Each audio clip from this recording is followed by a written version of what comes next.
Praise the lord. దేవునికి స్తోత్రం. క్రీస్తునందు ప్రియ సహోదరి సహోదరులారా, మన ప్రభును రక్షకుడునైన యేసుక్రీస్తు నామములో మీకు వందనములు తెలియజేయుచున్నాము. ఈ ఉదయకాలపు సమయమందు ప్రభు మిమ్మును అత్యధికముగా దీవించి ఆశీర్వదించి నడిపించి బలపరచునుగాక. ఈ దినము యొక్క వాగ్దానము, నీవు నాకు ఎత్తైన కోటగానున్నావు, ఆపద్దినమున నాకు ఆశ్రయముగా ఉన్నావు. కీర్తనల గ్రంథము 59వ అధ్యాయము 16వ చరణం. క్రీస్తునందు ప్రియ సహోదరి సహోదరులారా, నీ దినమున ఆయన నీకు ఆశ్రయముగా ఉంటున్నాడు. ఎందుకనగా నీతిమంతునికి కలుగు ఆపదలు అనేకములు, వాటన్నిటిలో నుండి ఆయన వారిని విడిపించును అని బైబిల్ గ్రంథం తెలియజేస్తుంది. ప్రియ సహోదరి సహోదరులారా, మీరు క్రీస్తునందు నీతిమంతులుగా ఉన్నప్పుడు ఈ ఆపద్దినములు కూడా మీ వెంపడి వస్తూ ఉంటాయి. అందుకని దేవుని యొక్క వాగ్దానము, ఆయన ఆపద్దినమున మనల్ని విడిచిపెట్టువాడు కాదు, ఆపద్దినమున ఆశ్రయముగా ఉంటున్నాడు.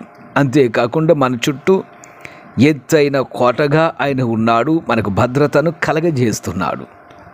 ఆపదలో మనం పడిపోకుండా, ఆపదలో మనము జారిపోకుండా, ఆపదలో మనం నష్టపోకుండా ఆయన మనకు ఆశ్రయముగా ఉంటున్నాడు. మరొక వాక్య భాగం ఈ విధంగా తెలియజేస్తున్నది, ఈ ఆపదలు తొలగిపో వరకు నీ రెక్కల నీడను చెరనుజొచ్చి ఉన్నాను. ఎన్నో ఆపదలను అనుభవిస్తున్న దావీదు మహారాజు తెలియజేస్తున్నాడు, ఈ ఆపదలు తొలగిపో వరకు నీ రెక్కల నీడను చెరనుజొచ్చుచున్నాను. ప్రియ సహోదరి సహోదరులారా, మనలో వచ్చినటువంటి లేక మనకు ఎదురైనటువంటి ఆపదలు తొలగిపోవాలి అంటే ఆయన రెక్కల నీడలో మనము చెరనుజొచ్చాలి, ఆయనను ఆశ్రయించాలి. ఆయన రెక్కల నీడను మనం కోరుకోవాలి. ఆయన రెక్కల నీడలో మనం ఆశ్రయమును గనక కోరుకున్నట్లయితే ఆపదలు తొలగిపో వరకు ఆయన మనకు ఆశ్రయ దుర్గముగా ఉంటున్నాడు, ఎత్తైన కోటగా ఉండి మనల్ని రక్షిస్తాడు. అంతేకాకుండా ఈ ఆపత్కాలమున మనం చేయవలసిన పని లేక మనం చేయవలసినటువంటి విధానము కీర్తనకారుడు తెలియజేస్తున్నాడు. కష్టకాలమందు వారు యెహోవాకు మొర్రపెట్టిరి, ఆయన వారి ఆపదలో నుండి వారిని విడిపించాను. కీర్తనల గ్రంథము 107 కీర్తన 6వ చరణం. క్రీస్తునందు ప్రియ సహోదరి సహోదరులారా, ఆపత్కాలమున ఆయన నీకు ఆశ్రయముగా ఉన్నాడు, నీ చుట్టూ ఎత్తైన కోటగా ఉన్నాడు. అంతేకాకుండా ఆయన రెక్కల నీడ నీకు ఆశ్రయాన్ని కలిగిస్తున్నది. కానీ ఈ ఆపద్దినమున నీవు దేవునికి మొర్రపెట్టాలి. ఆ కష్టకాలమందు దేవునికి ప్రార్థన చేయాలి. ఎప్పుడైతే ప్రార్థన చేస్తున్నావో ఆయన వారి ఆపదలో నుండి వారిని విడిపిస్తాడు. షద్రక్, మేషక్, అబేద్నెగో వారికి ఆపద కలిగింది, దేవునికి ప్రార్థన చేశారు, తప్పించి రక్షించడం సమర్థుడని విశ్వసించారు, ఆయన వారిని తప్పించాడు.